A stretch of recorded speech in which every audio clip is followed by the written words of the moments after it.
എനിക്കുണ്ടായിരുന്നു, എൻ്റെ മനസ്സിലുണ്ടായിരുന്നു. അങ്ങനെ ഞാൻ അന്ന് അത് എടുത്ത് വെച്ച് നോക്കിയത്. അപ്പോൾ പിന്നെ ഈ മൊബൈലിനകത്ത് ഞാൻ ഇടയ്ക്ക് വെച്ച് നോക്കുമ്പോൾ ഒന്നുമില്ല. അമ്മ വിളിച്ച കാള്, വേറെ കാളുകളൊന്നുമില്ല. പിന്നെ 2-3 വട്ടം 2 കാള് വന്നിട്ട് ഞാനത് ചോദിച്ചപ്പോൾ മിണ്ടിയില്ല. എന്തോ ചെയ്ത് അത് അതേ ഉണ്ടായിരുന്നല്ലോ, വേറെ ആരും വിളിക്കുന്നില്ല. വിളിക്കുന്നില്ല, അങ്ങോട്ട് വിളിക്കുന്നുണ്ട്, പക്ഷെ ഞാൻ അറിയുന്നില്ലല്ലോ. അപ്പോൾ വിളിക്കുന്നുണ്ടെന്നുള്ള കാര്യം പിന്നെ അത് മനസ്സിലായത് ഈ ഇറങ്ങിപ്പോയ ശേഷം. അപ്പോൾ കാള് വന്ന്, ഞാൻ അവിടെ ഇരുന്നപ്പോൾ സന്ധ്യയ്ക്ക് കാള് വന്ന് ഞാൻ എടുത്തപ്പോൾ മിണ്ടിയില്ല, സംസാരിക്കാതെ 2 വട്ടം വന്ന്. ആ നമ്പർ ഞാൻ നോട്ട് ചെയ്ത്, പിന്നെ ഞാനത് കളയുകയും ചെയ്തു. പക്ഷെ മഞ്ജു, ഇങ്ങനെയൊക്കെ ഒരു സംഭവം ഞാൻ ഇന്നലെ അറിഞ്ഞു. അത് എന്തോ അതിനകത്ത് വല്ല വാസ്തവം ഉണ്ടോ എന്ന് ചോദിച്ചു. ആണെണ്ണ അത് ഇങ്ങനെയൊക്കെ ചേച്ചിയല്ലേ. അപ്പം ഇങ്ങനെയൊക്കെയുള്ള സംഭവങ്ങൾ ഞാൻ അറിഞ്ഞ അണ്ണൻ്റെ ഒക്കെ പറയാനായിട്ട് പല വശം. പിന്നെ അണ്ണൻ്റെ കുടുംബജീവൻ തകർക്കുന്നതിന് എൻ്റെ കുഞ്ഞമ്മയൊക്കെ അവിടെ വന്നപ്പോൾ ഒന്നും അണ്ണനില്ലായിരുന്നു. പല വട്ടവും ഇങ്ങനെ ചോദിച്ചപ്പോൾ ഒന്നും അണ്ണനെ കണ്ടില്ല. അണ്ണൻ എവിടെയൊക്കെ പറയുകയും ചെയ്യുന്നൊക്കെ പറഞ്ഞു. ഞാനെന്തെങ്കിലും ചോദിച്ചു, പൊടിമോളെ കാണാൻ വല്ല മാർഗം ഉണ്ടോ എന്ന് ചോദിച്ചു. അവൾ അങ്ങ് പടിഞ്ഞാറാന്ന് പറഞ്ഞു. എൻ്റെ വീട്ടിൽ 4 കിലോമീറ്റർ അപ്പുറമാണ്. അങ്ങനെ ഞാൻ അവിടെ ഭർത്താവിനെയും വിളിച്ചുകൊണ്ട് അയാളുടെ വണ്ടിക്കകത്ത് ഈ വിജിതയുടെ വീട്ടിൽ പോയി. അപ്പോൾ അന്നേരമാണ് ഇവിടെ ഇങ്ങനെ കാര്യങ്ങൾ പറയുന്നത്. അണ്ണാ 9 മാസമായിട്ടാണ് ഈ സംഭവം തുടങ്ങിയിരിക്കുന്നത്. രാത്രി കാലങ്ങളൊക്കെ അങ്ങ് ഭയങ്കര വിളിയാണ്. അങ്ങനെ 3-4 നമ്പരും എൻ്റെ കയ്യിൽ തന്ന്, എൻ്റെ ഫോണിൻ്റെ നമ്പരാണ്. അങ്ങനെ ഞാൻ അവരോടൊക്കെ ചോദിച്ചു, നീ എന്തുകൊണ്ട് എൻ്റെ അടുക്ക് ഇത് പറയാഞ്ഞേ? എന്തായാലും നിൻ്റെ കൊച്ചുനാളോട്ട് ഞാൻ കാണുന്നതല്ലേ. അപ്പം നീ എന്നോട് എന്തായാലും നിൻ്റെ ഭർത്താവിനോടല്ലേ നീ കിടക്കുന്നത്, എൻ്റെ പെണ്ണപ്പൂടെ ഞാൻ കിടക്കുന്നത്, നീ അങ്ങനെ ഉണ്ടായി നേരത്തെ ഇത് പിടിക്കാറുണ്ട്, എന്താ നീ ഇത് പറയാഞ്ഞെന്ന് ചോദിച്ചു. അണ്ണാ നേരത്തെ 2011 നടന്നൊരു സംഭവം അണ്ണാ അറിയാമല്ലോ, ഇങ്ങനെ വടക്കും ഒക്കെ ആയിട്ട് കിടന്നല്ലോ. അപ്പോൾ അതുകൊണ്ട് എനിക്കൊരു പേടിയുണ്ടായിരുന്നു. പിന്നെ അണ്ണനെ രാജേഷ് എന്ന് പറഞ്ഞ ആളിന്റെ പ്രശ്നമോ? അന്ന് ഈ പ്രദീപിന്റെ നമ്പർ കിട്ടിയെന്ന് പറഞ്ഞായിരുന്നല്ലോ. അങ്ങനെ ഞാൻ പറഞ്ഞു, അണ്ണൻ്റെ ഒക്കെ അങ്ങനെ ഒരു പ്രശ്നം ഉണ്ടാവും എന്ന് അറിഞ്ഞിട്ട് ഞാൻ പിന്നെ എന്തിനാ കുടുംബജീവിതം കലക്കുന്നതെന്ന് വിചാരിച്ചാൽ ഞാൻ പറഞ്ഞു. എന്നിട്ട് അണ്ണൻ 2 വട്ടം ഞാൻ അണ്ണനെ വിളിച്ചപ്പോൾ ഒന്നും അണ്ണനെ കിട്ടിയില്ല. അങ്ങനെ എവളാ എടുത്തത്, അപ്പോൾ എവളെ ഞാൻ ഒത്തിരി ചീത്തയൊക്കെ വിളിച്ചായിരുന്നു എന്ന് പറഞ്ഞു. ഞാൻ പറഞ്ഞു, എന്തെങ്കിലും നീ ആരെങ്കിലും വിട്ടണ്ണ ഞാൻ പ്രിയ എടുക്കെ പമ്മനൊക്കെ കേസ് വെച്ച് ഞാൻ പ്രിയയോട് പറഞ്ഞു, എവിടെയൊക്കെ ഇങ്ങനെയൊക്കെ കാര്യങ്ങൾ ചോദിച്ചു. അപ്പോൾ എവള് പറഞ്ഞു, അവളുമായിട്ടൊന്നുമില്ല, എൻ്റെ കുടുംബത്തെ നീ കലക്കരുത് എന്നൊക്കെ പറഞ്ഞു. അന്ന് അവള് പറഞ്ഞു. പിന്നെ അന്ന് എൻ്റെ അടുക്ക ഇങ്ങനെ വീട്ടിൽ വന്ന് പറഞ്ഞില്ല, പൊടിമോക്ക് എന്താ അവൾക്ക് വട്ടുമല്ലോ എന്ന് തോന്നുന്നു. സംഭവം ഞാൻ അറിയുന്നില്ല ഈ സംഭവം. അങ്ങനെ ഇത് കഴിഞ്ഞതിന് ശേഷം ഇവള് എൻ്റെ അടുക്ക അന്നേരം ഈ കൂട്ടുകാരി പെണ്ണ് പറഞ്ഞു, ഈ ഉണ്ണിയാണ് അടുക്ക നീ പറയണം, പറഞ്ഞ് അവൾക്ക് 2 അടി ഉടിപ്പിക്കണം അവിടെ ഭർത്താവിനെ കൊണ്ട് പറയാടി. ഇവള് എന്നോട് പറഞ്ഞില്ലേ. അതിനുശേഷം ഒരു ദിവസം എവിടെ ആങ്ങള, ഞാൻ പണിയും കഴിഞ്ഞ് വന്നപ്പോൾ ഉണ്ട് ഈ വിജിത എന്ന് പറഞ്ഞ് പൊടിമോട്ട ആങ്ങള എൻ്റെ വീട്ടിൽ തിണ്ണയ്ക്കുന്ന് സൈക്കിളിൽ അങ്ങോട്ട് പോകുന്നു. അപ്പോൾ ഞാൻ ഉണ്ണാൻ ഇങ്ങോട്ട് വരുന്നു. ഞാൻ ചെന്തനാടി ആവാൻ വന്ന ബൈജു എന്നവൻ്റെ പേര്. അത് ചുമ്മാ വന്നേ വേണിയ കാണാൻ വിട്ടാണ് ചെറുക്കൻ കിഴക്കോട്ടം കണ്ട് പോയിട്ട് വന്നതാണ്. ഞാനതങ്ങ് വിശ്വസിച്ചു, കാരണം നമ്മളതല്ല കണ്ടുള്ളൂ. അപ്പം ഇതിന് ശേഷം ഇവനിത് പറഞ്ഞിട്ട് ഞാൻ പോയി. പിന്നെ അവിടെ കുഞ്ഞമ്മ എന്നെ തിരക്കി വീട്ടിൽ വന്നു. ഉണ്ണിപ്പുള്ള ഉണ്ണിപ്പുള്ള ഉണ്ടെന്ന് ചോദിച്ചു. അപ്പം അന്നേരം എവളുണ്ട്, എന്താ ചേച്ചി, എന്താ കാര്യം, എന്താ അതെന്തിനാ വേണ്ട നീ എന്നല്ല പൊടിമോടെ ജീവിതം തകർക്കുന്നത്, നീ അവനോട്ട് വല്ലതും ഉണ്ടോ? ഞാനും അവനോട്ട് ഒരു കാര്യമില്ല ചേച്ചി, ചുമ്മാ ആൾക്കാർ പറഞ്ഞുണ്ടാക്കുന്നേ. എന്നിട്ട് വൈകുന്നേരത്തെ ഉടുത്തെല്ലാം ഒരുങ്ങി പോയിട്ട് ആ കുഞ്ഞമ്മയുടെ ചെന്ന് വെച്ച് തെളിവല്ലോ കൊണ്ടുവന്നു. അവരങ്ങ് ആപ്പാടന്തരായിപ്പോയി. അതൊക്കെ വിജിത എന്നോട് പറഞ്ഞ് ഞാൻ ഇനി വീട്ടിൽ വന്നിട്ട് ഞാൻ ഒരമ്മയുണ്ട്. ഞാൻ ചോദിച്ചു, ഇങ്ങനെയൊക്കെയുള്ള സംഭവങ്ങളൊന്നും എന്തുകൊടി ഇങ്ങനെ കേൾക്കുന്നത്, നിനക്ക് ശരിയാണ്, നീ നാണക്കേടുണ്ടാവുന്ന കേസല്ലേ ഇതൊക്കെ എന്ന് പറഞ്ഞു. അങ്ങനെ പറഞ്ഞ് എവിടെ വേണ്ടൊക്കെ 1-2 പറഞ്ഞ് ഞാൻ 2 അടി കൊടുത്തു. ഒരമ്മയുണ്ട്. പിന്നെ ഞാനൊന്നും പറഞ്ഞില്ല. അപ്പം ഞാൻ അമ്മയെ വിളിച്ചിട്ട് പറഞ്ഞു, അമ്മ ഈ കാര്യം ഇനി മുമ്പോട്ട് എനിക്ക് കൊണ്ടുപോകാൻ താല്പര്യമില്ല. കാര്യം എന്താണെന്ന് വെച്ചാൽ എനിക്ക് പുറത്തോട്ട് ഇറങ്ങി സഹകരിക്കുന്ന ഒരു വ്യക്തിയാണ് ഞാൻ, എനിക്കത് ബുദ്ധിമുട്ടാണ്. അതുകൊണ്ടൊരു കാര്യം ചെയ്യും, അവളെയും വിളിച്ച് മറ്റവളെയും വിളിച്ച് അമ്മയായിട്ടങ്ങ് കൈകാര്യം ചെയ്തു. ഇത് മാന്യമായിട്ടങ്ങ് പോകുമല്ലോ, എൻ്റെയും അവിടെയും കുടുംബജീവൻ തകരരുത് ഇതിനെ കൊണ്ട്. അങ്ങനെ ഇവർ 2 പേരും ഇതിനെക്കുറിച്ച് സംസാരിക്കുകയോ പറയുകയോ ഒന്നും ചെയ്തില്ല.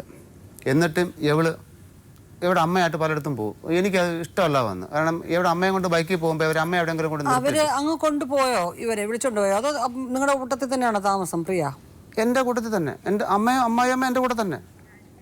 അമ്മായിയമ്മ ഈ പ്രശ്നം ഉണ്ടായതിനു ശേഷവും ഈ സംഭവം അറിയുമ്പോൾ ഞാൻ ഇവിടെ പറഞ്ഞപ്പോൾ നല്ല രീതിയിലൊന്ന് കൈകാര്യം ചെയ്ത് ഒഴിവാക്കാൻ പറഞ്ഞു. ഇവരതിനെ പറ്റി ഒന്നും വേണ്ടിയില്ല. എന്നിട്ട് പല ദിവസങ്ങളിലും ഞാനിങ്ങനെ ചോദിച്ചപ്പോൾ ഇതിനെക്കുറിച്ച് കൂടുതൽ കഥകൾ അറിയാൻ ഞാനിങ്ങനെ തുടങ്ങിയത്. ഇതിനെക്കുറിച്ച് ഓരോരുത്തരും എൻ്റെ ഒക്കെ പറയാൻ പറ്റി. ഞാൻ പിന്നെ ഒട്ടാരത്തിന് കടയിൽ പോകാൻ അന്വേഷിച്ച് അവിടെ ചെന്നു. ഒരു ദിവസം അവിടെ ചെന്നിട്ട് വിജിത എന്ന് പറഞ്ഞാൽ അവളില്ലായിരുന്നു. അവിടെ ചെന്നിട്ട് 3.25 മണിക്കൂർ കഴിഞ്ഞാണ് വന്നത്. ഞാൻ അവിടെ പോയി അന്വേഷിച്ചപ്പം അവിടെ ആട്ടോക്കാരും പറഞ്ഞു വണ്ടി സ്റ്റാർട്ടായില്ല. അപ്പോൾ അവളങ്ങനെ പോയിട്ടില്ലെന്ന് നിശ്ചയിച്ച്. അങ്ങനെ പിന്നെ ഞാൻ പലയിടത്തും പോകാൻ ഞാൻ കൊണ്ടുപോകണ്ടെന്ന് പറഞ്ഞു. അങ്ങനെ ഞാൻ ഫോണൊക്കെ സിം 2 ഇഞ്ച് മാറ്റി, സിമ്മെല്ലാം ഇഞ്ച് മാറ്റി. പിന്നെ സിമ്മില്ല. പിന്നെ അന്ന് സിമ്മില്ലാത്തതിന് എന്ത് ചെയ്ത്, അന്ന് സംസാരിക്കാനൊക്കെ ആവും, ഇവൾ അന്ന് തന്നെ എൻ്റെ മോനെയും വിളിച്ചുകൊണ്ട് പോയി വേറെ സിം എടുത്ത് ഇവിടെ അമ്മയ്ക്ക് കൊടുത്ത്. ഞാൻ അന്നേരം അപ്പോൾ അവരമ്മ പറഞ്ഞെന്ന് പറയുന്നിട്ട് എൻ്റെ മോൻ പറയുന്നിട്ട് ഡി അവനങ്ങ് തരും സിം, എന്തിനാണ് എടുക്കാൻ പോകുന്നത്, അത്യാവശ്യം നമുക്ക് അന്നേരം ഫോൺ ചെയ്യാതിരിക്കാനൊക്കത്തില്ല. അന്നേരം തന്നെ പോയി സിം എടുത്ത് കരുനാഗപ്പള്ളി പോയി സിം എടുത്ത് തിരിച്ച് വന്ന് പിന്നെ അതിനകത്തായി വിളി. പിന്നെ ഈ അമ്മയുടെ മൊബൈൽ കട്ടെടുത്ത് വിളിക്കും. അങ്ങനെ പിന്നെ ഒരു ദിവസം ഞാനിങ്ങനെ ഇരുന്നപ്പോൾ എനിക്ക് ഇത് അറിഞ്ഞപ്പോൾ ഞാൻ പണിക്ക് പോയിട്ട് തന്നെ നിന്നപ്പോൾ എനിക്കങ്ങ് വല്ലായ്മ. എനിക്കൊരു എന്തോ ഗ്യാസിൻ്റെ. അപ്പം ഞാൻ ചിലപ്പോൾ വൈകുന്നേരത്ത് ചിലപ്പോൾ ഒരു കോട്ടെടുത്ത് കഴിക്കാറുണ്ട്. ഞാൻ എന്ത് സാധനം ഒരു കോട്ടർ മേടിച്ചിട്ട് വന്ന് ഞാൻ കിണറ്റ് കല്ലേ കയറിയിരുന്നു, കഴിവുന്ന മുണ്ട് വരുന്ന കല്ലേ കയറിയിരുന്നു. അപ്പോൾ എവളകത്ത് അവിടെ അമ്മയുണ്ട്, എവളുകൊണ്ട് അകത്ത് കിടപ്പുണ്ട്. അതിനകത്ത് അവിടെ ഞാൻ പുറത്തിരിക്കുക, എനിക്ക് നെഞ്ചിനകത്ത് വേദന. അപ്പം ഞാൻ ഒരു ശകലം എടുത്താണെന്ന് കഴിച്ച് നോക്കുമ്പോൾ ഇത് മാറുന്ന ലക്ഷണമില്ല. അപ്പോൾ എനിക്ക് വേറെ അതുകൊണ്ട് ഈ ഒന്നാമത് മാനസികമായിട്ട് ഞാനങ്ങ് തകർന്നു പോയി സംഭവം അറിഞ്ഞപ്പോഴത്തന്നെ. പിന്നെ അതിൻ്റെ ഒരു ബുദ്ധിമുട്ടാണ്. അപ്പോൾ എനിക്ക് നെഞ്ച് വേദന കലശലായിട്ട് വന്നു. അങ്ങനെ 9 വരെ ഞാൻ പിന്നെ അത് തൊട്ടത് പോലുമില്ല. ഞാൻ അതേ കണക്ക് എൻ്റെ അടുത്തങ്ങ് മാറ്റി വെച്ച് കളഞ്ഞു, എന്നെ കളഞ്ഞത്. എന്നിട്ട് അങ്ങനെ എനിക്കങ്ങ് അസുഖം കൂടി ഞാൻ എൻ്റെ വീട്ടിൽ ചെന്നപ്പോൾ കൊണ്ട് ചേരക്കാരുടെ ഭർത്താവുണ്ട്. അപ്പോൾ അവനങ്ങനെ വണ്ടി ഓടിക്കാൻ വയ്യ. പെങ്ങളും നിങ്ങളുടെ അമ്മയും അടുത്താ താമസം. അങ്ങനെ ഞാൻ അവിടെ ചെന്നപ്പോൾ ചേരക്കാരുടെ ഭർത്താവേ ഉള്ളൂ. അപ്പോൾ അവൻ ആട്ടോ വിളിക്കും. പിന്നെ ആട്ടോ വിളിച്ചുകൊണ്ട് പോകുമ്പോൾ എനിക്ക് അത്രയ്ക്ക് നെഞ്ചുവേദനയായിരുന്നു. പ്രിയയുടെ അമ്മയും വിളിച്ചില്ല. രണ്ടുപേരും മാറിയും തിരിഞ്ഞ് അങ്ങോട്ടും കിടന്ന് ഇത്രയൊക്കെ സംഭവം ഉണ്ടാണെങ്കിൽ അവർ കിടന്ന് ഉറങ്ങുക. അങ്ങനെ അതിൻ്റെ ഇടയ്ക്ക് വെച്ച് സുഖമില്ലാന്ന് പറഞ്ഞോ അവരോട്? സുഖമില്ലെന്ന് പറയാൻ ഞാൻ എന്ത് ചെയ്യുന്നു എൻ്റെ പെണ്ണുമ്പോൾ തിരക്കുന്നില്ല. ഞാൻ പുറത്തിരിപ്പുണ്ടോ ഇല്ലയോ എന്ന് തിരക്കുന്നില്ല. ഇവർ അവിടെ ഇരുന്ന് അല്ല ചോറിനാൻ വിളിക്കേണ്ട സമയം കഴിഞ്ഞ് ഇതെല്ലാം കഴിഞ്ഞ് എന്നിട്ട് ഇതെല്ലാം കഴിഞ്ഞതിന് ശേഷം ഞാൻ എൻ്റെ ചേട്ടനെ വിളിച്ച്. ചേട്ടന് വണ്ടിയും കൊണ്ട് വന്നപ്പം എൻ്റെ ഒക്കെ ചോദിച്ചു. ഞാൻ പറഞ്ഞു ഇയാൾ വണ്ടി എടുക്കുക ഹോസ്പിറ്റലിൽ പോകാമെന്ന് പറഞ്ഞു. നിൻ്റെ പെണ്ണുമ്പിള്ള എന്ത് ചെയ്യും, നിൻ്റെ അമ്മായിയമ്മ എന്ത് ചെയ്യും അവിടെ ചോദിച്ചു. ഞാൻ പറഞ്ഞു ഇയാൾ വണ്ടി എടുക്കാൻ പറഞ്ഞു. അവസാനം ഞാൻ എൻ്റെ വണ്ടി എടുത്തുകൊണ്ട് ഞാൻ ഒറ്റയ്ക്ക് അങ്ങ് താലൂക്ക് ഹോസ്പിറ്റലിൽ പോയത്. ഹോസ്പിറ്റലിൽ പോയി ഞാൻ അവിടെ ചെന്ന് കയറി. അവിടെ വേറൊരു ആക്സിഡൻറ്റ് നടന്ന് ഒരാൾ മരിച്ചവിടെ കിടപ്പുണ്ട്. അപ്പം ഞാൻ അവിടെ ചെന്നപ്പോൾ എന്നെ നോക്കാൻ അതിൻ്റെ തിരക്കിലായിപ്പോൾ എനിക്ക് എൻ്റെ വെപ്രാളം കൊണ്ട് ഞാൻ ഡോക്ടറൊക്കെ കയറി ചൂടായി. പിന്നെ ഡോക്ടർ ECG എടുത്ത് ഒരു ഇഞ്ചക്ഷൻ എടുത്തിട്ട് ECG എടുത്തപ്പോൾ അത് ചെറിയ വ്യത്യാസമുണ്ട്. അതിനുശേഷം പിന്നെ അരമണിക്കൂർ കിടക്കാൻ പറഞ്ഞു. എന്തായാലും 4 ഇഞ്ചക്ഷൻ എടുത്തപ്പോഴത്തേക്ക് ഞാൻ അങ്ങ് തല വിറ്റിപ്പോയി. കാരണം വെച്ചാൽ വല്ലാതെ അങ്ങ് ആയിപ്പോയി. ഈ ഇഞ്ചക്ഷൻ എല്ലാം കൂടെ ചെയ്തപ്പോഴത്തേന് ഞാൻ പിന്നെ എൻ്റെ പറഞ്ഞ് ഒരു കാര്യം ചെയ്യും, പൊയ്ക്കോളെ നാളെ വന്ന് ഡോക്ടറെ കാണാൻ പറഞ്ഞു, ഫിസിഷ്യനെ കാണാൻ പറഞ്ഞു. അങ്ങനെ ഞാൻ അവിടുന്ന് ഈ വണ്ടി എടുത്ത് എനിക്ക് ഉള്ളിൽ നല്ല ബോധമുണ്ട്, പക്ഷെ എല്ലാം ഇഞ്ചക്ഷൻ്റെ എന്തൊരു വല്ലാതെ ഇരിക്കുവാണ്.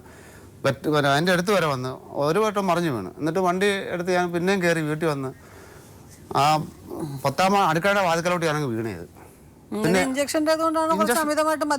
അല്ലല്ല മദ്യം കഴിച്ചില്ല ഞാനത് തൊട്ട്. അങ്ങനെ എനിക്കൊരു സംശയം, ഇത് തോനെ കഴിച്ചാലും പാടെ ഉണ്ടാവും, ഇത്തിരി കഴിച്ചാലും പാടെ. ഞാൻ ഇത് ചിലപ്പോൾ ഇത് ഡോക്ടറൊക്കെ പോകണമെങ്കിൽ ബുദ്ധിമുട്ടാന്ന് വിചാരിച്ചു ഞാൻ ഇതങ്ങ് മാറ്റി വെച്ചതിന് ശേഷം ഞാൻ ആ ഒരു സ്മെല്ലുണ്ടെങ്കിൽ തന്നെ ഞാൻ അതിന് കഴിച്ചിട്ടുമില്ല. അന്നേരം കഴിച്ചോളൂ. മണിക്കൂർ എത്ര കഴിഞ്ഞതിന് ശേഷം അറിയാം. എന്നിട്ട് ഈ ഇഞ്ചക്ഷൻ്റെ ഒരു പവർ ഉണ്ടായിരിക്കും. എനിക്കൊരു ഒരു വല്ലാതെ മയക്കം പോലെ ഞാൻ വണ്ടി ഓടിച്ച് വീട്ടിൽ വന്ന് വീണത്. കാലെല്ലാം പൊള്ളി നാശമായി, സലൻസിൻ്റെ ഇടയ്ക്ക് വീണു. അങ്ങനെ അത് കഴിഞ്ഞ് പിറ്റേന്ന് ഇവള് ഹോസ്പിറ്റലിൽ പോകണമെന്ന് ഡോക്ടറൊക്കെ പറഞ്ഞു. ഞാൻ ഡോക്ടറൊക്കെ പോകാനായിട്ട് പോയി. ഇവളെ വിളിച്ച് മോനെ കൊണ്ട് വിളിച്ചിട്ട് ഹോസ്പിറ്റലിൽ പോകുന്നത് വരാൻ പറഞ്ഞു. അവളെ അശ്വം അനങ്ങുന്നില്ല. ഞാൻ പറഞ്ഞു നാട്ടുകാരെങ്കിലും കാണിക്കാൻ വേണ്ടി വാ. കാരണം ഈ നാട്ടുകാർ ഇത്ര അസുഖമായിട്ടിരിക്കുമ്പോൾ ഓരോ കക്ഷി എന്ന് വെച്ചാൽ സ്വന്തം പെണ്ണും പിള്ള വന്നില്ലെങ്കിലും അതിനൊരു നാണക്കേടല്ലേ, അവക്കൊന്നല്ലേ നാണക്കേട്, വരാൻ പറഞ്ഞു. അവളുമായിട്ട് ഞാൻ ഹോസ്പിറ്റലിൽ പോയി. ഹോസ്പിറ്റലിൽ ചെന്ന് ഡോക്ടറെ ഡോക്ടറൊക്കെ കണ്ട് എന്തൊക്കെ ചോദിച്ചു ഗുളിക കഴിക്കുമെന്ന് ചോദിച്ചു. ഞാൻ കഴിക്കത്തില്ല എന്ന് പറയുന്നതിന് മുമ്പ് എവിടെ കയറി പറഞ്ഞു ഡോക്ടർ വിക്സാഷം ഒരുപാട് കഴിക്കും, പാരസെറ്റമോൾ ഒരുപാട് കഴിക്കുമെന്ന്. ഞാനങ്ങ് ആ പടം കൊല്ലാതായിപ്പോയി. ഞാൻ എൻ്റെ പോക്കറ്റിൽ വിക്സാഷം മേടിച്ചിട്ടേക്കും. കാരണം എനിക്കൊരു തലവേദന ജോലി സമയത്ത് തലവേദന വല്ലതും വരുമെന്ന് അത് ചിലപ്പോൾ ഒന്ന് കഴിക്കും. അല്ല കഴിച്ചാൽ എനിക്ക് തലവേദന വരുവാണെങ്കിൽ ഞാൻ ഛർദ്ദിക്കുന്നൊരു കഴിക്കത്തില്ല. പിന്നെ തല ഇടിച്ചിളക്കുന്ന വേദന ഞാൻ കഴിക്കത്തില്ല. അതുകൊണ്ട് കഴിവിൻ്റെ പരമായി ചെറിയ ഫാൻ്റെ മുമ്പേ നടക്കുമ്പോൾ മാറും. ഈ ഗുളികത്ത് പൊടിഞ്ഞു പോലും അല്ലെ ആർക്കെങ്കിലും കൊടുക്കത്തേ ഉള്ളൂ ഞാൻ. അല്ല അത് ഈ ഡോക്ടർമാർ സാധാരണ നമ്മളോട് ചോദിക്കുന്നത് എന്തെങ്കിലുമൊക്കെ ടാബ്ലറ്റ് കഴിക്കും, പക്ഷെ അത് ഞാൻ കഴിക്കാറില്ല മാഡം, കഴിക്കാറില്ല. ഞാനൊരു ഗുളിക പോലും കഴിച്ചിട്ടില്ല. അങ്ങനെ എടുത്ത പോലെ പറഞ്ഞു ആവശ്യം പോലെ ഗുളിക കഴിക്കുമെന്ന്. ഞാനിങ്ങനെ എവിടെ നോക്കിക്കൊണ്ടിരിക്കട്ടോ. എൻ്റെ പെണ്ണുമ്പോൾ ഇങ്ങനെ എന്നെക്കുറിച്ച് പറഞ്ഞപ്പോൾ ഞാനങ്ങ് ആപ്പാട് എന്തിനായിപ്പോയി. ഞാൻ എന്തൊക്കെ ചോദിച്ചു. ഞാൻ പറഞ്ഞു അവസാനം എനിക്ക് കേൾക്കാതിരിക്കാൻ പറ്റും. ഡോക്ടർക്ക് എവിടെ അങ്ങനെ പറയുമ്പോൾ ഞാൻ പറഞ്ഞു കഴിക്കും. ഇയാൾ ഡോക്ടറാണോ എന്തൊക്കെ ചോദിച്ചു. ഇയാൾ ഡോക്ടർ എന്താ പഠിത്തമുണ്ടെന്ന് ചോദിച്ചു. ഞാൻ പറഞ്ഞു SLC വരെ പോയിട്ടുണ്ട്. ഇയാൾ ഡോക്ടറാണെന്ന് ചോദിച്ചു. പിന്നെ ഇതിന് ആവശ്യമില്ല ഡോക്ടർ എഴുതാതെ ഗുളിക തന്നു, അതിൻ്റെ കുഴപ്പം വന്നു ഇങ്ങനെ വന്നതെന്ന് പറഞ്ഞു. അങ്ങനെ ഗുളിക മരുന്നെല്ലാം തന്ന് വീട്ടിൽ വന്ന് ഞാൻ പിറ്റേന്ന് പണിക്കും പോയി. ഇത് പറയാനൊരു കാര്യം ഉണ്ടായി, എനിക്കൊരു സംശയം ഉണ്ടായി. അങ്ങനെ ഞാനത് ചെക്ക് ചെയ്യുകയും ചെയ്തു. ചെക്ക് ചെയ്തുകൊണ്ടാണ് ഞാനിത് പറയാൻ കാരണം ഉണ്ടായത്. അപ്പം ഞാൻ ചിലപ്പോൾ പണിയുണ്ടെങ്കിൽ ഒരു കോട്ടടുത്ത് വരുമെന്ന് പറഞ്ഞല്ലോ. അപ്പം എവളിങ്ങനെ എന്നെ കുഴിച്ചോണ്ടിരിക്കുമായിരുന്നു. വിളിച്ചോണ്ടിരിക്കുകയെന്ന് വെച്ചാൽ എനിക്ക് ഉറക്കഗുളി വന്നുകൊണ്ടിരിക്കുവായിരുന്നു. അവരോ? ആ, എൻ്റെ പെണ്ണും പിള്ള. എന്നിട്ടാണ് രാത്രി വിളി. അതെങ്ങനെ മനസ്സിലായി? എനിക്ക് മനസ്സിലായെന്ന് വെച്ചാൽ ഞാനിത് സംശയം കൊണ്ട് എവിളി ഗുളി എന്നൊന്ന് പറഞ്ഞല്ലോ. എവിളി ഗുളി എന്നപ്പോൾ എനിക്ക് രാവിലെ ചെറിയൊരു പെരുപ്പ് പോലെ തലയ്ക്കൊരു വല്ലായ്മയുണ്ട്. അത് മാത്രമല്ല, ഞാൻ ഈ പെയിൻറ്റിൻ്റെ പണിക്കൊക്കെ പോകുമ്പം ലൈനൊക്കെ വരയ്ക്കണമെന്നുണ്ടെങ്കിൽ എനിക്ക് നേരത്തെ ഒരു കുഴപ്പമില്ല. ചെറിയൊരു എന്തൊരു കണ്ണിന് എന്തൊരു പോലെ വന്നു. ഞാനിവിടെയൊക്കെ പറയുകയും ചെയ്യും. അവളെ എന്നെ ഒരു ദിവസം അവിടെ അടുത്തൊരു പരിശോധനയ്ക്ക് വിടുകയും ചെയ്ത്. ഇച്ചിരി കണ്ണിന് ഇച്ചിരി മംഗലുണ്ടെന്ന് പറയുകയും ചെയ്തു. അപ്പോൾ അതുവരെ കുഴപ്പമില്ലായിരുന്നു. എനിക്ക് ഈ ഗുളികയാണെന്ന് പറയുമ്പോൾ എനിക്കൊരു സംശയം കൊണ്ട് ഞാൻ എന്ത് ചെയ്ത്, ഇതെല്ലാം കഴിഞ്ഞതിന് ശേഷം ഞാൻ ഒരമ്മ പോയതിന് ശേഷം ഉള്ളപ്പോഴാണ് ഞാനൊരു പൈൻ്റ് എടുത്തുകൊണ്ട് വന്നു. വീട്ടിൽ കൊണ്ടുവച്ചിട്ട് ഞാനൊരു റമ്മ എടുത്തുകൊണ്ട് വന്നു. അതിലത് പകുതി എടുത്ത് മാറ്റി വേറെ കുപ്പിക്കകത്ത് ഒഴിച്ച് വെച്ച്. ഞാനതിലൊരു 30 എടുത്തിട്ട് 30 എടുത്തില്ല, ഞാനെടുത്ത് കഴിച്ച്. അത് വാട വരാൻ വേണ്ടി. അപ്പോൾ അങ്ങനെ ഞാനത് എവിടെ ഇപ്പോൾ ഞാനെല്ലാം കഴിച്ചായിട്ടാണ് അവർ വെച്ചിട്ട് ഞാൻ കട്ടലോട്ട് കിടന്ന് ഒക്കെ വല്ലായ്മ പോലെ കിടന്ന് ഞാൻ കിടക്കുമെന്ന് പറഞ്ഞ് കിടന്നു. ചോറ് കൊടുത്തന്ന് ഞാൻ ആ ചോറും കഴിച്ചിട്ട് ഞാൻ ഉറങ്ങിപ്പോയി. ഇല്ല, സാധനം പകുതി അടുക്കള ഇരിപ്പുണ്ട്, മാറ്റി വെച്ച സാധനം തൊണ്ടിൻ്റെ ഇടയ്ക്ക് ഇരിപ്പുണ്ട്. അത് ഞാൻ രാവിലെ ചെന്ന് ആ സാധനം നോക്കിയപ്പോൾ ഉണ്ട് ബ്രാൻഡി കളറായിരിക്കുന്നു. അടച്ചു വെച്ചിരുന്ന സാധനം ബ്രാൻഡി കളറായിരിക്കുന്നു. മറ്റേ സാധനം എടുത്ത് നോക്കിയപ്പോൾ ഉണ്ട് അതേ ഒറിജിനൽ റമ്മായിട്ടിരിക്കുന്നു. അപ്പോൾ അതിൽ നിന്ന് എന്താ ഞാൻ മനസ്സിലാക്കണമെന്ന്? ഉറക്ക ഗുളിക എടുത്ത് കഴിയുമ്പോൾ ഇത് രണ്ടു കൂട്ട് പോയപ്പോൾ എനിക്ക് നല്ല ഉറക്കമായിരിക്കും. അപ്പോൾ ഇദ്ദേഹമായിട്ട് ഫോൺ ചെയ്ത് അതിനെ കോൾ ലിസ്റ്റ് ഇരിപ്പുണ്ട് അതിനകത്ത്, രാത്രി കാലങ്ങളിൽ ഫോൺ ചെയ്യുന്നത്. അപ്പോൾ അതിന് മുമ്പ് സംഭവം ഉണ്ടായെന്ന് വെച്ചാൽ ഞാനിങ്ങനെ TV കണ്ടിട്ട് 10-10 രൂപ ഇരിക്കുന്നുണ്ടെങ്കിൽ ഇവൾ നേരത്തെ കയറി ഞാൻ കിടക്കും. നേരത്തെ കയറി കിടന്നിട്ട് ഞാൻ ചോദിച്ചു, എന്തൊരു കടത്തായിട്ട് നീ കിടക്കുന്നത്? നീ വിളിക്കുമ്പോൾ സീരിയലൊക്കെ ഉണ്ടല്ലോ, നിനക്ക് അത് കണ്ടുകൊണ്ടിരുന്നൂടെയോ? അപ്പോൾ നീ എന്താ കയറി കിടക്കുന്നത്? അപ്പോൾ എനിക്കങ്ങ് തലവേദന, രാവിലെ എഴുന്നേക്കാനും താമസം. വീട്ടിൽ ഭക്ഷണമൊന്നും ഉണ്ടാക്കി തരത്തില്ല. ഇതിന് ശേഷം പിന്നെ 2-3 ദിവസത്തേക്ക് ഭക്ഷണം ഉണ്ടാക്കാറില്ല, അലസ സ്വഭാവമാണ്. അപ്പോൾ ഇത് നമ്മൾ ഈ സംഭവത്തിന് ശേഷമാണ് നമ്മളൊക്കെ മുമ്പോട്ട് കൂട്ടി വായിക്കുമ്പോൾ എവിടെ ഈ മനസ്സിനുള്ളത്തുള്ള കാര്യങ്ങളാണ് ഡയറിക്കകത്ത് എഴുതി വെച്ചേക്കുന്നത്. എനിക്ക് അങ്ങ് ടെൻഷനാണ്, എന്തോ വേണമെന്ന് എനിക്ക് അറിയത്തില്ല. ഇത് ആരോട് പറയും?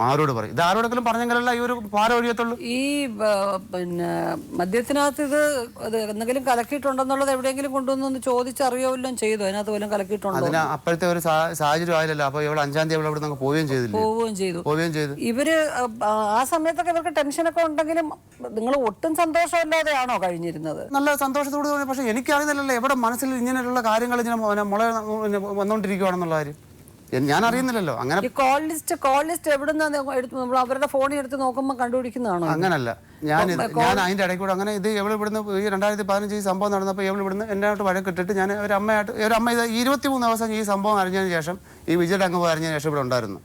എന്നിട്ട് ഒരു ദിവസം എൻ്റെ ഒരു കൂട്ടുകാരുടെ വണ്ടി എടുത്തിട്ട് ആക്റ്റീവായിട്ട് സാധനം എന്നിട്ട് ഞാൻ കാശ് മറിച്ച് തള്ളയ്ക്ക് പോകാൻ കാശില്ല. പിന്നെ ഞാൻ കാശ് മറിച്ച് കൊടുത്ത് ഇവരെ സാധനമൊക്കെ മേടിക്കാനായിട്ട് ഞാൻ ഇങ്ങനെ. അപ്പോൾ ഞാൻ അന്നേരം ഇതിൻ്റെ ഇടയ്ക്ക് കൂടെ വണ്ടിയിലും പോകും, ലോറിയിൽ പോകുന്നുണ്ട്. പിന്നെ അതിൻ്റെ കൂടെ ഞാൻ പെയിൻറ്റ് പണിക്കും പോകും. അപ്പോൾ ഈ ലോറി എൻ്റെ ഇടയ്ക്ക് കൂടെ നമുക്കൊരു ഈ സെയിൽസ് വണ്ടിയായിരുന്നു. അപ്പോൾ എനിക്കത് കിട്ടും. അപ്പോൾ അതിനകത്ത് ആളില്ലായിരിക്കും, ആഴ്ച 4 ദിവസമുണ്ട്. അപ്പോൾ എൻ്റെ ഇടയ്ക്ക് കൂടെ പെയിൻറ്റ് പണിക്കും പോകും. അപ്പോൾ ഈ പണിക്ക് പോകുന്ന വെച്ചാൽ ഇത് കളയണ്ടല്ലോ, ഇതിനകത്ത് കിട്ടുന്ന സ്ഥിരമായിട്ട് ഇതൊരു വരുമാനമല്ലോ മറ്റേ ഈ സെയിൽസ് വണ്ടി. അപ്പോൾ അത് രണ്ടിനകത്ത് ഒരു ദിവസം ഞാൻ പോയിട്ട് വന്നപ്പോൾ ഉണ്ട്. അപ്പോൾ എൻ്റെ ഒരു കൂട്ടുകാരൻ്റെ വണ്ടി എടുത്തുകൊണ്ട് പോയി. 5 മണിയാങ്ങാണ്ടായി, 3 മണിക്ക് പോയി 6 മണിയാങ്ങാണ്ടായി വന്നപ്പോൾ ഞാൻ എന്തിനാണ് അവളെ കൊണ്ടുപോയെന്ന് വെച്ച്. ഞാനുണ്ടെങ്കിൽ ഞാൻ പോയി മേടിച്ചു വന്നല്ലോ, എന്തിനാ ഞങ്ങൾ കൊണ്ടുപോയെന്ന് വെച്ചാൽ, അല്ലെങ്കിൽ ആട്ടം മേടിച്ചുള്ള ഒറ്റയ്ക്ക് പോകാൻ തരം സാധനം മേടിക്കാമെന്ന് വെച്ചു. അത് ഞാനും ഞങ്ങളുടെ അമ്മായി മേടിച്ച് വഴക്കിട്ട്.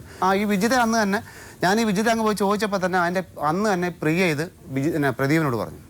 ഈ പ്രദീപ് അന്ന് തന്നെ അവളെ എടുത്തിട്ടങ്ങ് മെതച്ച് പിറ്റേന്ന് തന്നെ അവരുടെ ചേട്ടനും ആങ്ങളോടെ പോയി വിളിച്ചുകൊണ്ട് വന്നു. അപ്പോൾ എന്നെ പിറ്റേന്ന് വിളിപ്പിച്ചിട്ട് ചോദിച്ച് അണ്ണനെ ഒന്ന് കാണണം. അടുത്തുള്ള വീട്ടിൽ എന്നെ വിളിപ്പിച്ചിട്ട് അന്നേരം അവള് എൻ്റെ ഒക്കെ പറഞ്ഞു, അണ്ണ ഇങ്ങനെയൊക്കെയുള്ള സംഭവങ്ങളാണ്. എൻ്റെ മോക്ക് കൊടുക്കാനായിട്ട് അവനൊരു ഡ്രസ്സും മേടിച്ച് വിളിച്ച് പിറന്നാളിന്. പിന്നെ അതുകൂടാതെ എവിടെ 3 ഫോട്ടോ, ആ ഫോട്ടോ ഞാനും അറിഞ്ഞെടുത്തേ, ആ ഫോട്ടോയും അവൻ്റെ കയ്യിൽ നിന്ന് കിട്ടി. അങ്ങനെയാണ് എനിക്ക് പിന്നെ ദിവസം വിളിയാണ്. അങ്ങനെ ഞാൻ എന്ത് ചെയ്തു? അപ്പോൾ എവിടെയൊക്കെ ഞാൻ ചോദിച്ചു, നീ ഒരു കാര്യം ചെയ്ത്, നീ ഇത്രയും പ്രശ്നമായില്ലേ, നീ എന്തിനാണ് ഇങ്ങോട്ട് വന്നത്? നീ ഇവിടെ വരണ്ടായിരുന്നല്ലോ, ഇത്രയും പ്രശ്നമായിട്ട് നീ ഇങ്ങോട്ട് വന്നു കഴിഞ്ഞാൽ നാളെ നിനക്ക് അതിൽ കൂടുതൽ പ്രശ്നം ഉണ്ടാകത്തില്ല ഉള്ളൂ. നീ വീട്ടിൽ പോയി എങ്ങനെയെങ്കിലും, അല്ല നീ ഒരു കാര്യം ചെയ്യാൻ അവൻ്റെ പേര് കൊണ്ട് കേസ് കൊടുക്കും. അപ്പോൾ ഇങ്ങനെ സംഭവിക്കത്തുമില്ലല്ലോ. അപ്പോൾ അവനെ പിടിച്ച് ചോദ്യം ചെയ്യുമല്ലോ. അപ്പോൾ അന്നേരം നമുക്ക് ഇതുമായിട്ടൊന്ന് കൂട്ടി വായിച്ച് അവിടെ കൊണ്ടുവന്ന് ഇതങ്ങ് ഒഴിവാക്കാനുള്ള ശ്രമം. പക്ഷേ ആരെങ്കിലും കൊടുക്കണമല്ലോ കേസ്.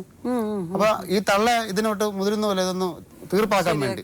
അപ്പോൾ ഇതിൻ്റെ ഇടയ്ക്ക് ഞാൻ എവിടെ കൊണ്ടുപോയി എന്തോ ചെയ്യണം ഞാൻ എന്തോ അല്ല, പിന്നെ അടി എല്ലാം ഉണ്ടാവത്തുള്ളൂ.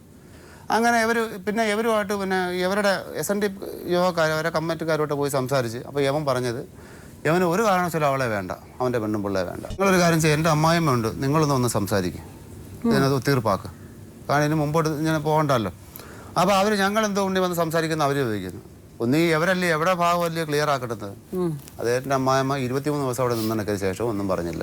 ഞാൻ ഏപ്രിൽ 2-ാം തീയതി വൈകുന്നേരം രാത്രി 2 മണിക്ക് ഇവിടുന്ന് എയർപോർട്ടിൽ കൊണ്ടുവിട്ടു. അവരുടെ അമ്മ. അപ്പോൾ കൊണ്ടുവിട്ടിട്ട് ഞാൻ എയർപോർട്ടിൽ നിൽക്കുമ്പം ഇവരെൻ്റെ ഞാൻ തിരിഞ്ഞു നോക്കി ഞാൻ പറഞ്ഞ പോലെ ചെയ്യും, മോടൊക്കെ പറഞ്ഞു കൊടുക്കുന്നത് അടിയൊന്നും ഇടല്ലേ എന്ന്. മോടൊക്കെ പറഞ്ഞു കൊടുക്കുക, അടിയൊന്നും ഉണ്ടാക്കരുത്, ചിലപ്പം നല്ല രീതിക്ക് യോജിച്ച് പോകാനായിരിക്കും. അങ്ങനെ ഞാൻ ഇത് കേട്ടെ ഞാൻ ഇനി വീട്ടിൽ പോയിരുന്നു. അപ്പോൾ ഞാൻ ഇങ്ങോട്ട് വന്നപ്പോൾ രാത്രിയിലാണ് പോയത്. ഞാൻ പിന്നെ എൻ്റെ ഇടയ്ക്ക് വെച്ചൊരു ചായക്കടയുടെ മുമ്പിൽ കൊണ്ട് നേരം വെളുത്തന്നെ ശേഷം ചായക്കട കൊണ്ട് അവർക്ക് ചായ കുടിച്ച് ഞാൻ പറഞ്ഞ് 10 മിനിറ്റ് അവിടെ കിടന്ന് ഉറങ്ങിയ ശേഷം ഞാൻ വീട്ടിൽ വന്ന് അപ്പോൾ ഞാൻ വേറെ അവിടെ വണ്ടി എടുത്തിട്ടാണ് പോയത്. അപ്പോൾ അവിടെ ചെന്ന് ഈ വണ്ടി എടുത്തിട്ട് ഞാൻ വണ്ടി കൊണ്ട് കൊടുത്ത്. അപ്പോൾ മോനും എല്ലാവരും അങ്ങോട്ട് കയറി ഞാൻ കിടന്നു. 7 മണിയായപ്പോൾ വന്നപ്പോൾ കയറി കിടന്നു. ഞാൻ വണ്ടിയും കൊടുത്തിട്ട് വന്ന് ഞാൻ ഉച്ചയാൻ കിടന്നു. 9 മണിയായപ്പോൾ ഞാൻ എഴുന്നേറ്റ്. അപ്പോൾ തലേന്ന് കോഴിക്കറിയൊക്കെ ഉണ്ടാക്കി തള്ള എവിടെ അമ്മ അവരെ അമ്മയ്ക്ക് കൊണ്ടുപോയായിരുന്നു. പതാരത്ത് കൊണ്ട് ആട്ടോയ്ക്കകത്ത് കൊണ്ടുപോയി കറിയൊക്കെ വെച്ച് കൊണ്ടുപോയി. അപ്പോൾ അതിൻ്റെ ബാലൻസ് കോഴിക്കറി ഇരിപ്പുണ്ട് ഫ്രിഡ്ജിൽ ഇരുന്ന് ഞങ്ങൾ ചൂടാക്കി. അപ്പോൾ എവിടെയൊക്കെ ഞാൻ പറയും 9 മണിയായപ്പോൾ ഞാൻ പറയും പ്രിയേ എഴുന്നേറ്റ്. ഞാൻ തട്ടി. എന്നിട്ട് രൂക്ഷമായിട്ട് ഇങ്ങനൊരു നോട്ടം നോക്കി. ഞാൻ പറയും വല്ലതും ഉണ്ടാക്കി വിശക്കുന്നു. എവിടെ അന്തസ്സായിട്ട് അങ്ങോട്ട് ചെന്ന് അവിടെ ഇരുന്ന പഴുകഞ്ഞി എടുത്ത് ആ കോഴിക്കറിയും കൂട്ടി ഞാൻ കഴിച്ച്. ഞാൻ വെച്ച് കഴിച്ചോട്ടെ. പിന്നെ ഞാൻ വീട്ടിൽ പോയി 2 പേർക്കിനുള്ള കറിയും ചോറെടുത്തിട്ട് വന്നു. ഞാൻ വിളിച്ച് ചമ്മന്തി അരടി ഒന്നെങ്കിലും എൻ്റെ പുറത്ത് ചാടി അങ്ങ് വീണ്. എന്നിട്ട് സംസാരിക്കത്തില്ല. സംസാരം പോയായിരുന്നല്ലോ. സംസാരം അങ്ങ് ഇതിൻ്റെ ഇടയ്ക്ക് വെച്ച് ഞാൻ വഴക്കിട്ടങ്ങ് സംസാരം പോയായിരുന്നു. സംസാരം പോയി. അതിന് ശേഷം ഇയാൾ സംസാരിക്കുക എന്നെയല്ല ഇറക്കി പിടിച്ചുള്ള സംസാരിക്കുന്നത്. ഭയങ്കരമായിട്ട് എന്നെ അങ്ങ് ചീത്ത വിളിച്ച് ഇവള് എന്നിട്ട് ഞാൻ പറഞ്ഞു എന്തോടി നീ പറയുന്നത്, നിനക്ക് ചമ്മന്തി അരയ്ക്കാൻ വയ്യ, നിനക്ക് എന്തോ ടെൻഷൻ. ചമ്മന്തി അരയ്ക്കാൻ പറഞ്ഞതിന് വേണ്ടി എത്രയും കിടന്ന് ബഹളം. അപ്പോൾ ഇവർക്ക് അന്നേരം ഇവിടെ മനസ്സിൽ ഞാൻ അന്നേരം നല്ല രീതിയിലാണ് പറയുന്നത്. ഞാൻ അന്നേരം ഈ മറ്റേ വെച്ച് ഞാൻ പെരുമാറുന്നില്ല.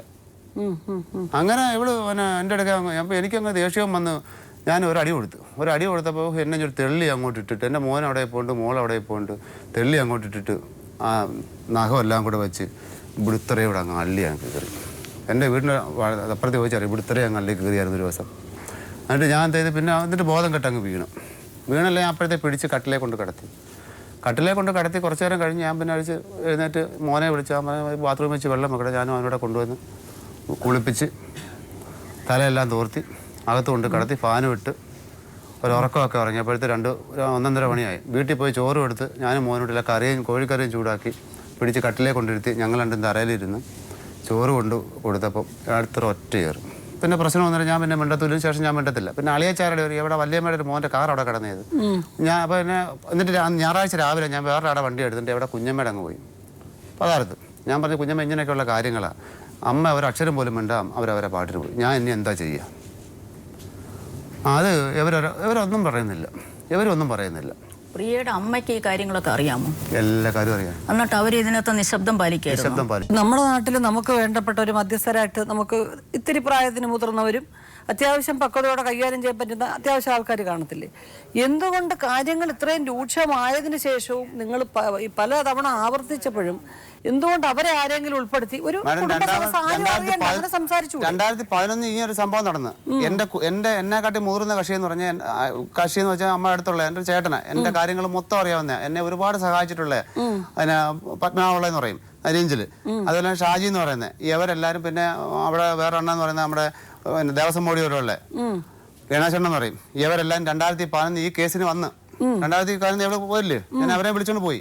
ഞാൻ തെറ്റുകാരനാന്നുള്ള സംസാരം കൊണ്ടാണ് ഒരമ്മയൊക്കെ പറയുന്നത്. ഒരുമാതിരി ഒരു വിവരമെന്ന് പറഞ്ഞ സംഭവം ഉണ്ടെങ്കിലല്ലോ ഇതിനെക്കുറിച്ച് പറയുന്നത്. ഇല്ല ആശ അവരവരുടെ ഭാഗം ന്യായീകരിക്കാൻ സംസാരിക്കും. നിലപാട് എന്തായിരുന്നു ഈ വന്ന ആൾക്കാരുടെ? ഏത് വന്ന ആൾക്കാർ അവര് പറഞ്ഞൊക്കെ ഇവള് തയ്യാറല്ല, ഇവര് അമ്മയും തയ്യാറല്ല. അല്ല അത് കാര്യങ്ങൾ അറിഞ്ഞ് ഇവർ പറയുമ്പോൾ അല്ലെ സംസാരിച്ചൊരു മധ്യസ്ഥന്റെ കൂടെ വിടുമ്പോൾ അല്ലേ ആ മധ്യസ്ഥന് മനസ്സിലാവുന്നത് ഞാനിങ്ങനെ കാണിക്കുന്നുള്ളത്. എന്നിട്ട് ഇത് സംഭവം നടന്നതിന് ശേഷം ഇവള് ഇവിടുന്ന് പോയി. അതിന് മുമ്പ് ഒരു സംഭവം ഉണ്ട്. ഈ അമ്മയുടെ മൊബൈൽ നമ്പർ എടുത്തെന്ന് പറഞ്ഞില്ലേ, നമ്പർ എടുത്ത് വന്നില്ലേ, പിന്നെ ഇവൾ ഇതിനകത്താണ് വിളിക്കുന്നത്. അപ്പോൾ ഞാനൊരു ദിവസം ഏതോണ്ട് വഴക്കിട്ടപ്പോൾ ഈ ബൈക്കിനകത്ത് വഴക്കിട്ടപ്പോൾ എൻ്റെ മൊബൈലും അവിടെ മൊബൈലും എടുത്ത് എന്തെന്ന് അറിയോ, ഞാനെടുത്ത് മടിയെ വെച്ചിട്ട് ഞാൻ കയറി കിടന്നു. ഇവർക്ക് രണ്ടുപേർക്ക് എന്നെ എടുക്കണം, എൻ്റെ മടിയിൽ നിന്ന് എടുക്കണമെങ്കിൽ എൻ്റെ അമ്മായിമ്മ എടുക്കത്തില്ല, എന്തായാലും എൻ്റെ പെണ്ണും പിള്ളേ എടുക്കത്തുള്ളൂ. അങ്ങനെ വെളുപ്പാങ്കാലം ആയപ്പോൾ ഞാൻ ചായ പിടിക്കാനായിട്ട് പോയപ്പോൾ ഉണ്ട് വീട്ടിലോട്ട് ചെന്നപ്പോൾ ഉണ്ട് ഞാൻ ഈ ഫോണിനകത്ത് ഇവൻ്റെ നമ്പർ എൻ്റെ എഴുതി വെച്ചിരുന്നു. ഞാൻ ഈ നമ്പർ എടുത്ത് എൻ്റെ അമ്മായിമ്മയുടെ മൊബൈലിൽ ഞാൻ വിളിച്ചപ്പോൾ ഇവർക്ക് സംസാരമില്ലല്ലോ, ഇവർ സംസാരിക്കുന്നത് ഇങ്ങനെയുള്ള സംസാരിക്കുന്നത്.